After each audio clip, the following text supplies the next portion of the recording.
Good morning and welcome to a book review of Joseph O'Neill's Land Under England. Here seen with lots of reflection from the window in a beautiful Glance SF Masterworks copy that I bought brand new from Foyles in London for £10.99.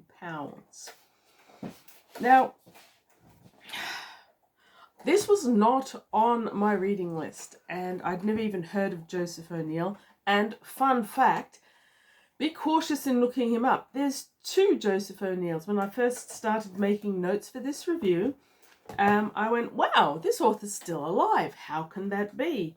But no, there's one Joseph O'Neill who, confusingly, is Irish and a writer and born in 1964. But the Joseph O'Neill who wrote this one was born in 1883 and wrote this in the 1930s and published it in 1935. So yes, I fell down a rabbit hole and I was a bit confused there. I thank you very much, Internet, for solving my problems. So this O'Neill was an Irish educationist and author, and he did some pretty interesting stuff, and he wrote, I think, half a dozen books. He's described as not primarily a science fiction author, but an author that will use science fiction as a vehicle to make his points, which are mostly social and political. So that was fun. But about buying this book, I went to Foyles and I worked with my little black book of books I'm trying to buy and I've been looking for a long time, and I was overwhelmed. They have so much there. Now, paying £10 for a book is perhaps a bit rich for my blood normally, but I had ones like The House on the Borderlands that I've been looking for so long. I would buy them new if that was the only way. And I saw this book early in my investigations, and I put it down because it wasn't on my list. And then I came back to it later. Part of that was the introduction is by Adam Roberts. I've been looking for Adam Roberts' writing and not finding a whole lot, so that attracted me, but this book just kept calling me back. And the third time I ended up on the same shelf picking it up, I went, okay, I'll give in. I don't know anything about it, except that I like under the earth type stories, and it's calling to me. It's not a bad recommendation either that Glance SF Masterworks reprinted it, because a lot of their reprints are ones I actually like, but not all. There's a good solid percent of SF Masterworks that I think are wasted reprints. Not this one. This one was excellent and I thoroughly enjoyed it. So, and from the start, one of the things I was really enjoying was the writing. I've been reading a lot more of the older written books, and I'm really loving that literary sense of a writer who reads and writes and finds the language itself to be their craft. Their art, their craft, their everything, but well done, edited, spelled, grammar. As you can tell, I've read a couple of more recently written books in the last few weeks, and it has scarred me. I am scarred by poor grammar. In Land Under England, we start on the surface with Anthony Julian.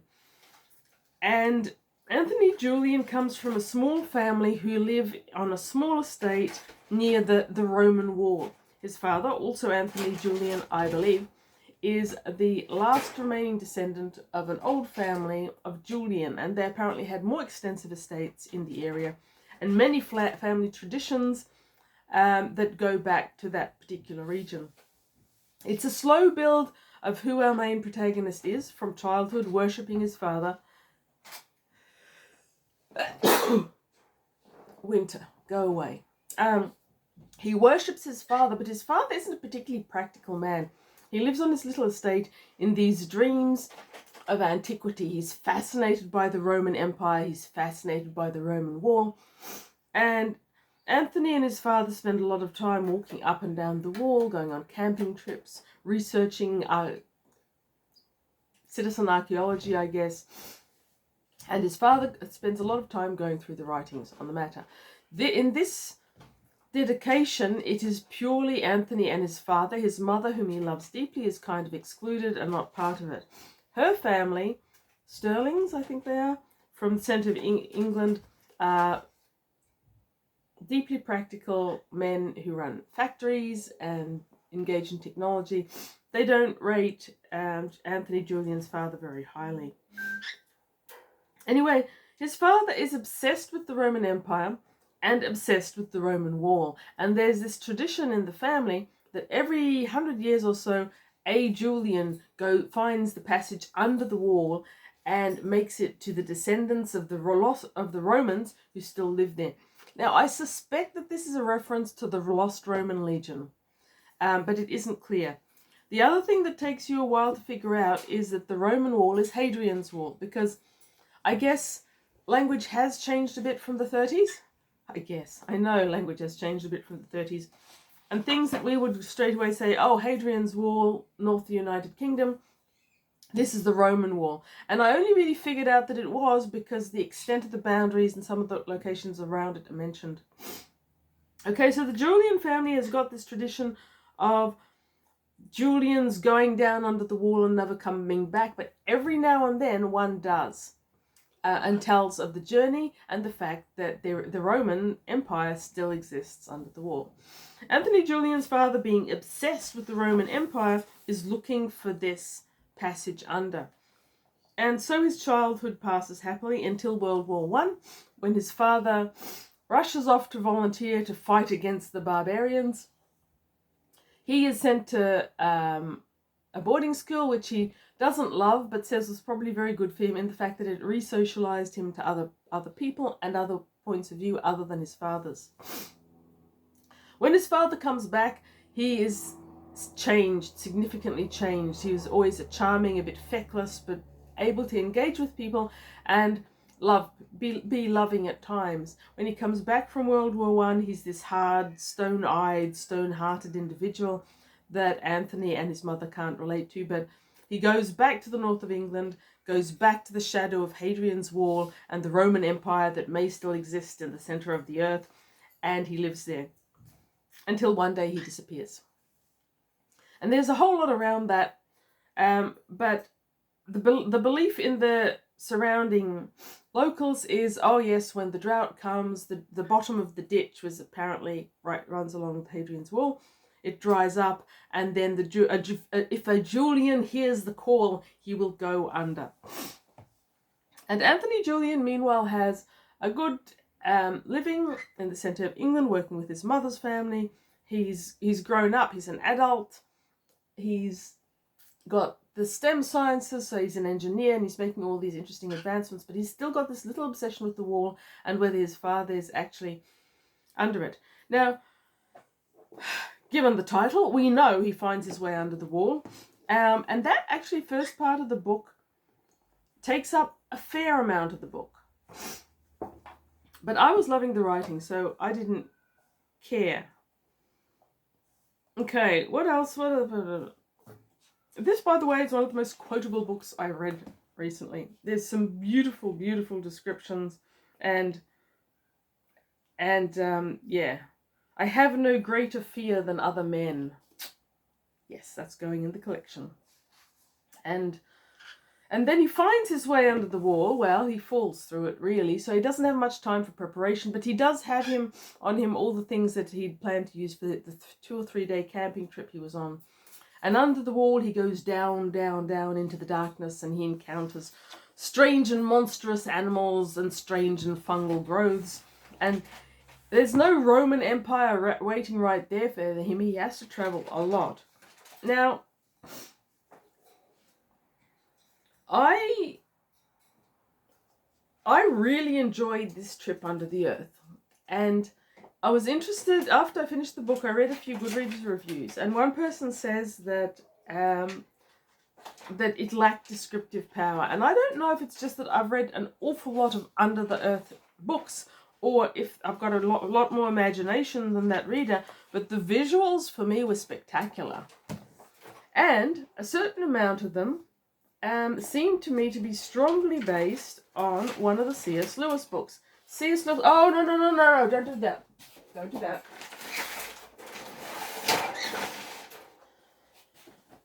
I love birds, I love dinosaurs, yes? Exposition, yes. C.S. Lewis.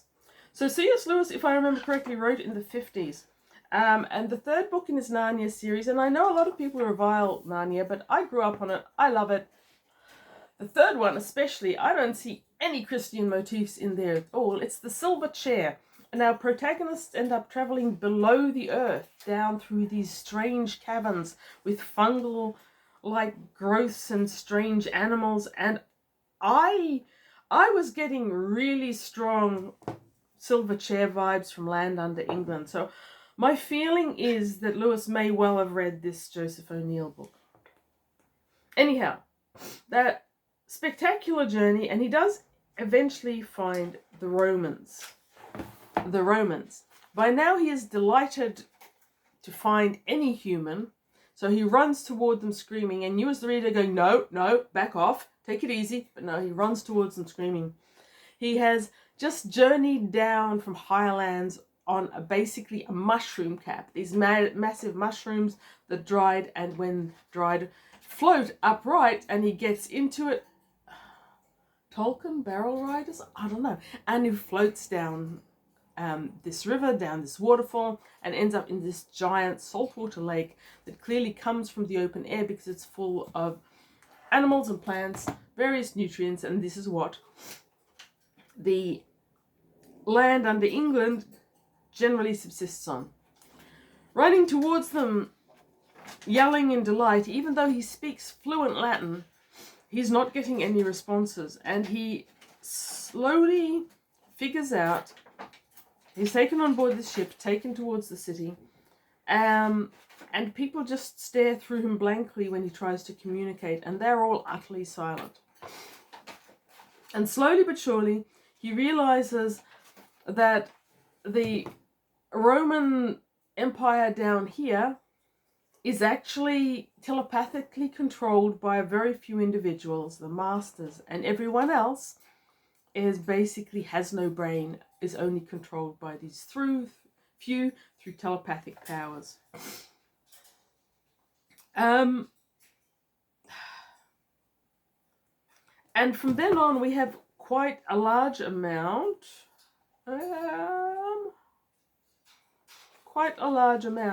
of him essentially learning about this world that they've built under England, where the food comes from, how they interact. And he learns about this because from the start, one of the masters tries to take over his mind and make him part of this collective. He resists as harshly as he can, and they don't understand why. They think this is the state of being.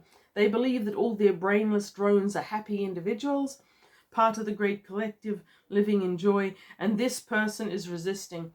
But Anthony Joseph just sees automatons. They walk around, they have blank eyes, they don't talk, they don't relate in any way.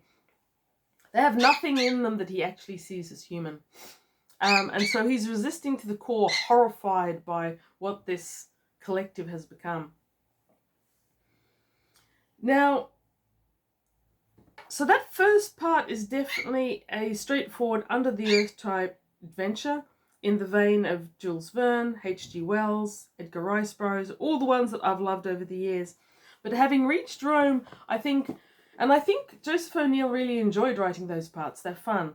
But having reached the Roman Empire, I think something more serious happens, because generally it seems to be thought, both on the internet and the back of the Gollancz book, that O'Neill was writing this underground world where citizens are controlled by telepathy as a satire on Hitlerian totalitarianism.